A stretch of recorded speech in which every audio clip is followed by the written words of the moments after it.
வணக்கம். இது ஐபிசி தமிழின் இன்றைய பிரதான செய்திகள்.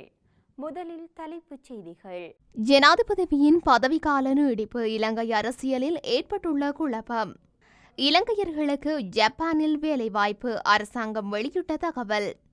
பிரித்தானியாவில் வேலைவாய்ப்பு, பெரும் பண மோசடியில் ஈடுபட்ட நபர் தொடர்பில் தீவிர தேடுதல். வெளியாகிய அதிவிசேட வர்த்தமானி, சஜித் தரப்பு குற்றச்சாட்டு. குடிவரவு திணைக்களம் மக்களிடம் மீண்டும் விடுத்துள்ள கோரிக்கை. ரணில் ஆட்சியில் நீடிப்பாராயின் மக்கள் வீதிக்கு இறங்க நேரிடும்.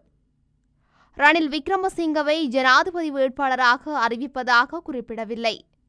முற்போக்கு சிந்தனை கொண்ட இளம் தலைமுறை அவசியம். வெளிநாடொன்றின் துணை அதிபரோடு காணாமல் போன இராணுவ விமானம்.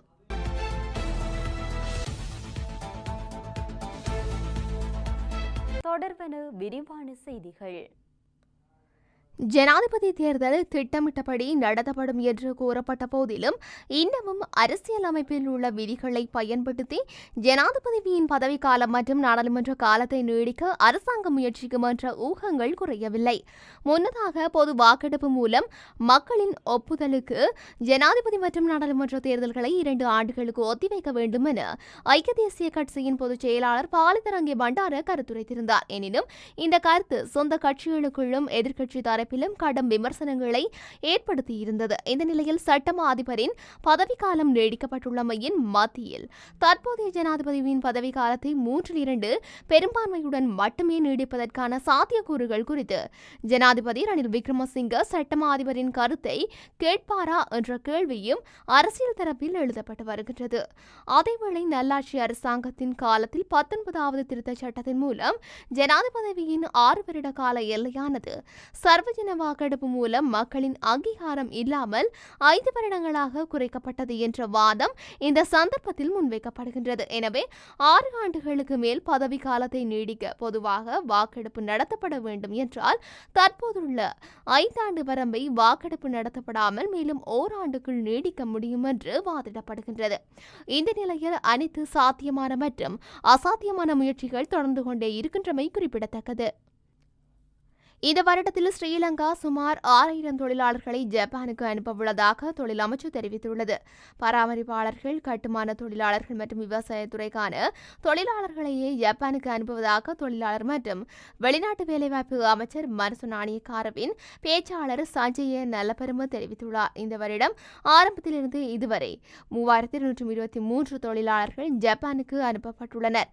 4517 தொழிலாளர்கள் 2023இல் 5647 தொழிலாளர்கள் அனுப்பப்பட்டனர். அத்துடன் 2022இல் 4518 தொழிலாளர்கள் அனுப்பப்பட்டதாக நல்லவரும் கூறியுள்ளார். ஜப்பானில் திறமையான தொழிலாளர்களுக்கு அதிக சம்பளம் கிடைப்பதாக தெரிவித்த அவர், திறமையான தொழிலாளிக்கு ஸ்ரீலங்கா பெறுமதியில் 5 லட்சம் ரூபாய் கிடைக்கும் என்று குறிப்பிடப்படுகிறது. இதேவேளை உற்பத்தி, மீன்பிடி மற்றும் கட்டுமான தொழில்களில் இந்த ஆண்டு 10,000 தொழிலாளர்களை தென்கொரியாவுக்கு அனுப்பவும் அரசாங்கம் திட்டமிட்டுள்ளது என்றும் நல்பெரும தெரிவித்துள்ளார்.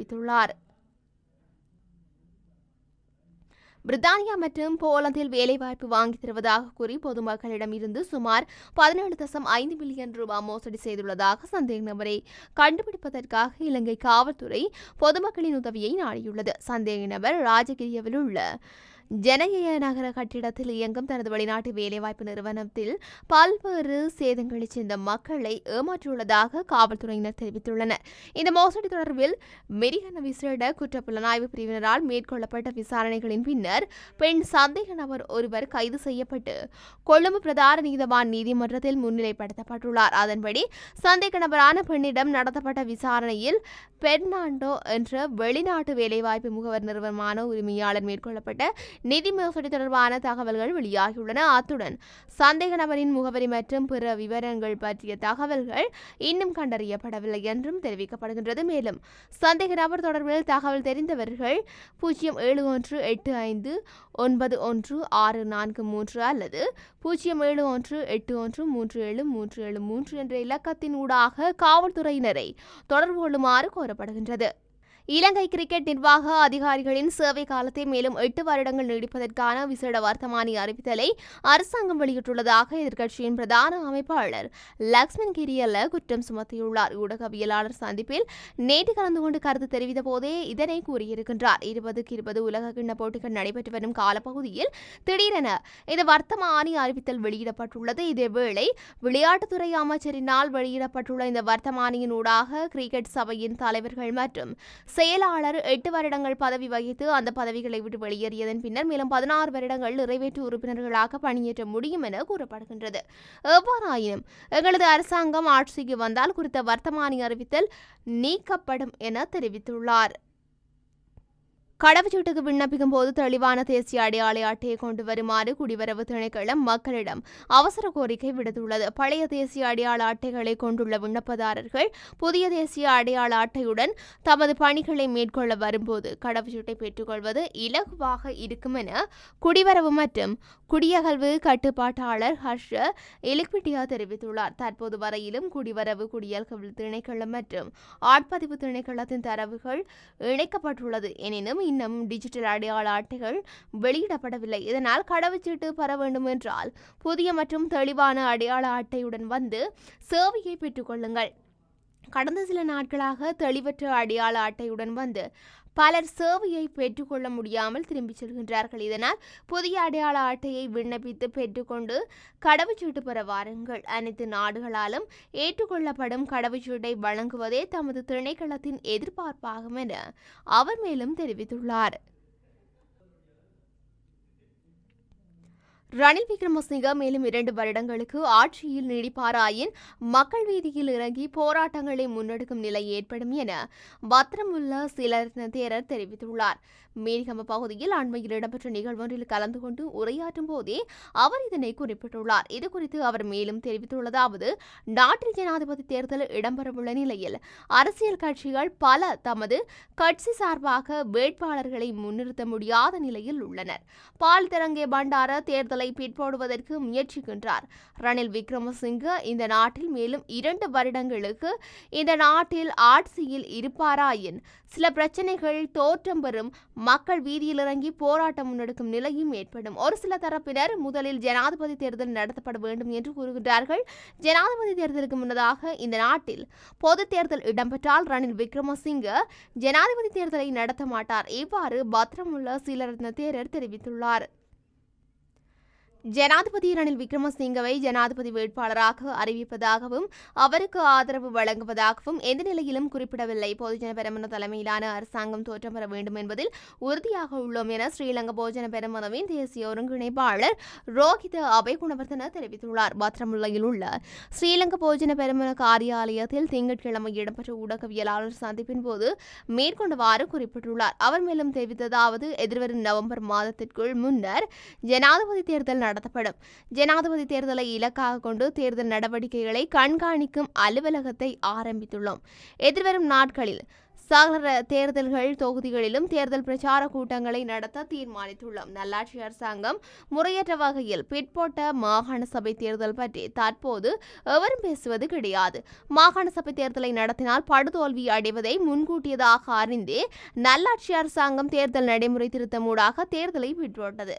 ஜனாதிபதி வேட்பாளர் தொடர்பில் இறுதி தீர்மானத்தை எடுத்துள்ள முன்னாள் ஜனாதிபதி மஹிந்த ராஜபக்ச நாட்டுக்கும் மக்களுக்கு வெகு விரைவில் அத்தீர்மானத்தை அறிவிப்பார். எமது தீர்மானத்தை மக்கள் ஏற்றுக்கொள்வார்கள். ஜனாதிபதி ரணில் விக்ரமசிங்கவை இடைக்கால ஜனாதிபதியாகவே தெரிவு செய்து இடம்பெற்றுள்ள ஜனாதிபதி தேர்தலில் அவருக்கு ஆதரவு வழங்குவதாகவும் அல்லது அவரை வேட்பாளராக களமிறக்குவதாகவும் நாங்கள் எவ்விடத்திலும் குறிப்பிடவில்லை. ஸ்ரீலங்கா பொதுஜன பெரமுன தலைமையிலான அரசாங்கம் மீண்டும் தோற்றம் பெற வேண்டும் என்பதில் உறுதியாக இருக்கின்றோம். ஆகவே கட்சியை முன்னிலைப்படுத்திய வகையில் அரசியல் தீர்மானங்களை எடுப்போம் என்றார். புதிய பொருளாதாரத்துடன் முன்னோக்கி செல்வதற்கு முற்போக்கு சிந்தனை கொண்ட இளைஞர் சமூகம் அவசியம் என தேசிய பாதுகாப்பு தொடர்பான ஜனாதிபதியின் சிரேஷ்ட ஆலோசகரும் ஜனாதிபதி பணிக்குழாம் பிரதானியுமான சாகல் ரத்நாயக்க தெரிவித்துள்ளார். இலங்கையின் 5வது இளைஞர் பாராளுமன்றத்தின் 6வது அமர்வு ஜூன் 8 மற்றும் 9 தேதிகளில் ஜனாதிபதி செயலக கேட்போர் கூடத்தில் நடைபெற்றது. விளையாட்டு மற்றும் இளைஞர் வெளிவிவகார அமைச்சர் ஹரின் பெர்னாண்டோ, தேசிய இளைஞர் சேவைகள் மன்றத்தின் தலைவரும் பணிப்பாளர் நாயகமான பசிந்த குணரத்ன ஆகியோரும் கலந்து கொண்டனர். நாட்டில் நிலையான பொருளாதாரத்தை கட்டியெழுப்புவதற்கு நிரந்தர பொருளாதார கொள்கையின் அவசியத்தை சுட்டிக்காட்டி உத்தேச பொருளாதார மாற்றம், சட்டமூல மற்றும் இலங்கையின் தேசிய இளைஞர் கொள்கையை தற்காலத்தில் ஏற்றவாறு உருவாக்குவது என்ற தலைப்புகள் இந்த அமர்வின் கலந்துரையாடப்பட்டன. இளைஞர் பாராளுமன்றத்தின் அனைத்து உறுப்பினர்களையும் பிரதிநிதித்துவப்படுத்தும் வகையில் முதல் நாள் அமர்வில் 62 உறுப்பினர்களும், இரண்டாவது நாள் அமர்வில் 79 உறுப்பினர்களும் பங்கேற்றனர்.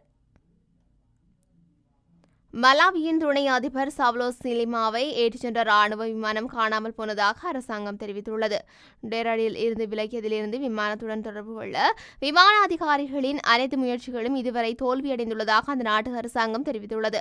காணாமல் போன குறித்த விமானத்தில் மலாவியின் துணை அதிபரான 51 வயதான சிலிமா மற்றும் 9 பேர் பயணித்ததாக தெரிவிக்கப்படுகின்றது. இந்த நிலையில் மலாவியின் அதிபர் லாசர் சாக்ரோர் பிராந்திய மற்றும் தேசிய படைகளுக்கு விமானம் இருக்கும் இடத்தை கண்டறிய உடனடி தேடல் மற்றும் மீட்பு நடவடிக்கையை மேற்கொள்ளுமாறு உத்தரவிட்டுள்ளார். மேலும் பணி நிமித்தமாக பஹமாஸ் நாட்டிற்கு செல்லவிருந்த அதிபர் சக்ரே தனது பயணத்தையும் ரத்து செய்துள்ளதாக தெரிவிக்கப்படுகின்றது. இதேவேளை 2022 ஆண்டில் பிரிட்டிஷ் மலாவிய தொழிலதிபர் சம்பந்தப்பட்ட லஞ்ச ஊழல் செய்ததாக கைது செய்யப்பட்டு குற்றம் சாட்டப்பட்ட போது துணை அதிபர் சிலிமாவின் அதிகாரங்கள் பறிக்கப்பட்டமை இங்கு குறிப்பிடத்தக்கது. இத்துடன் இன்றைய பிரதான செய்திகள் நிறைவடைகின்றன. தொடர்ந்தும் செய்திகளை அறிந்து கொள்ள IBC தமிழ் நியூஸ் என்ற எமது யூடியூப் பக்கத்தினூடாக இணைந்திருங்கள். நன்றி.